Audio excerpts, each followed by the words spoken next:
Assalamu alaikum wa rahmatullahi ta'ala wa barakatuhu. Barkanmu da sake saduwa da ku a cikin wannan tasha ta Alhassan ICT Online. Kamar yadda kuka sani, sunana Alhassan wanda aka fi sani da ICT, kuma za mu kawo muku koyarwa akan yadda ake ƙarawa waya sauri da kuma kamar dai RAM naka ya ƙara gudu. Irin waya kana shigan application yana ɗan delay, ko kuma kana danna abu baya yi, irin waya masu RAM 1 GB din nan, ko kuma kaga wani waya RAM nasa 500 and something MB hakan nan. So idan kai wannan process din, insha Allahu zaka samu waraka daga matsalan da wayanka take ciki. Wayan zai kasance kowane irin waya ne, in dai Android ne, wannan hanya da za mu bi zai biya bukata insha Allah. Amma kamun nan da Allah, wanda bai yi mana subscribe a wannan YouTube channel din ba, da Allah ka dan yi ƙasa kaɗan, ka danna mana subscribe, kuma ka danna like. In son samu sai ka mana sharing na bidiyon, saboda ya je inda ba mu zaci zai je ba ma, saboda kowa ya samu wannan ingantaccen koyarwa akan yadda zaka ƙara wayanka sauri. To ba tare da bata lokaci ba dai, bayan kun danna mana subscribe, da Allah a ƙasan nan kaɗan ku danna mana subscribe in kai sabo ne a wannan YouTube channel ɗin. Kun ga YouTube channel ɗin da ya sabo ne, muna so mu ɗan tayar da shi ne, saboda a samu amfani a wannan YouTube channel ɗin. So ba tare da bata lokaci ba dai, za mu ci gaba. Kamar yadda kuke gani, farko abun da mutum zai yi, zai shiga settings nashi ne, kamar yadda kuke gana shiga nan. Idan ka shiga settings na wayanka, akwai inda ake cewa about phone. Wasu wayoyi ana rubuta about phone, amma a wannan about device aka rubuta.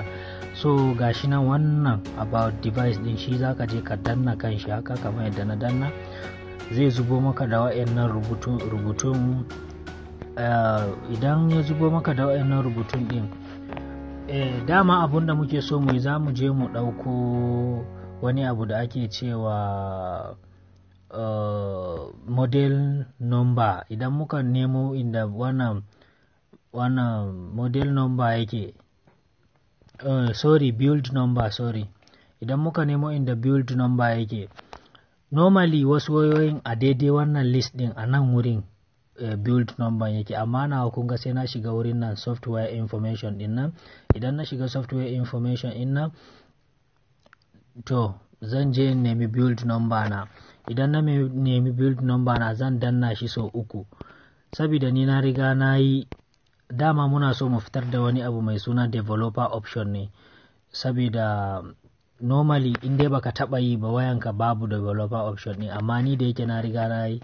Wannan process ne da zaka bi ka fitar da developer option din, kamar yadda na nuna muku yanzu. Zaka danna build number, kamar yadda nake danna, kun ga yana fitar da rubutu, ya rubuta no need developer mode has already been enabled. Wato yana maganan cewa na riga na bude developer option nawa kenan, amma kai idan ka danna sau 3 zuwa sau 5 hakan nan, zai bude maka, kai ma zai nuna maka. So inda zaka je ka samu developer option din, sai kai baya, ka sake yin baya. Ka gani a wannan, daga kana danna settings naka, a list a ƙasa zaka ganshi developer option. Kun ganshi kamar yadda kuke gani, wannan na kusa da na ƙarshen nan, developer option. Dama normally in ka zo ba za ka gani ba, sai ka je about device naka ne, in ka duba build number, kamar yadda na shiga software information din nan. In ka danna so 5 din, zai fitar maka. So za ka shiga developer option din, kamar yadda kuka gani, gashi na a sama on.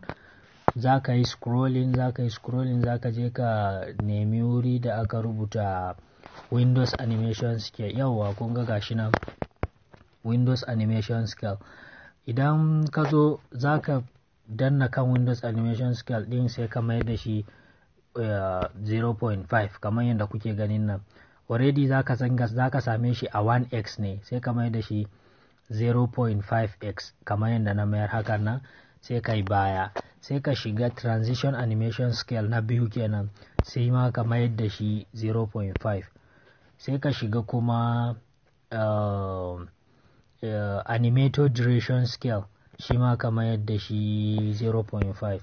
za ka rage dance, irin animation, irin motsi da wasu abubuwa suke ta background akan wayan ne. In ka rage su, saboda haka zai ba wayan ka dama, zai rage wa RAM naka wasu ayyuka, zai ringa sa application da kake using da su ringa sauri. Ga wani wuri kuma da aka rubuta nan force GPU rendering din nan, idan ka zo sai ka kunna shi kamar yadda na kunna hakan nan. Shi kuma kaga an rubuta use 2D hardware acceleration in application. Zai yanzu misali masu using application na su games irin masu nauyi hakan nan, kamar su PS, irin su games na mota haka, racing car mota, irin abubuwa hakan nan masu nauyi, to yana taimakawa musu.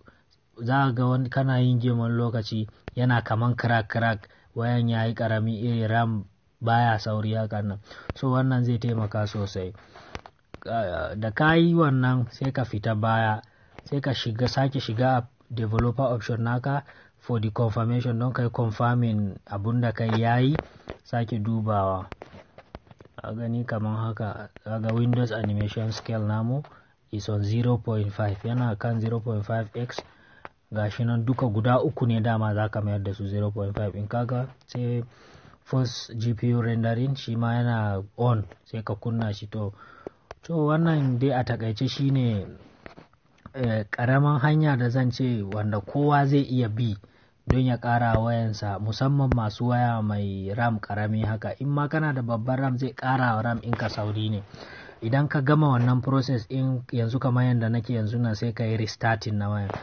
Restarting din yanda ake yi, sai ka matse button da kake kashe waya da shi nan, that is malatsi da kake danna ka kashe wayan ka nan, sai ka matse shi, zai nuna maka da shutdown da restart da wasu option wasu wayoyin, sai ka danna restart, sai ya yi restarting na wayan. Da fatan dai wannan koyarwa ta za ta yi amfani sosai. Da Allah a danna mana subscribe, kuma a mana like, a mana sharing na bidiyon, saboda kowa da kowa ya samu. A danna alaman kararrawa, saboda duk lokacin da aka sake bidiyo a wannan YouTube channel din zai ringa zuwa ma kai tsaye. Na gode sosai.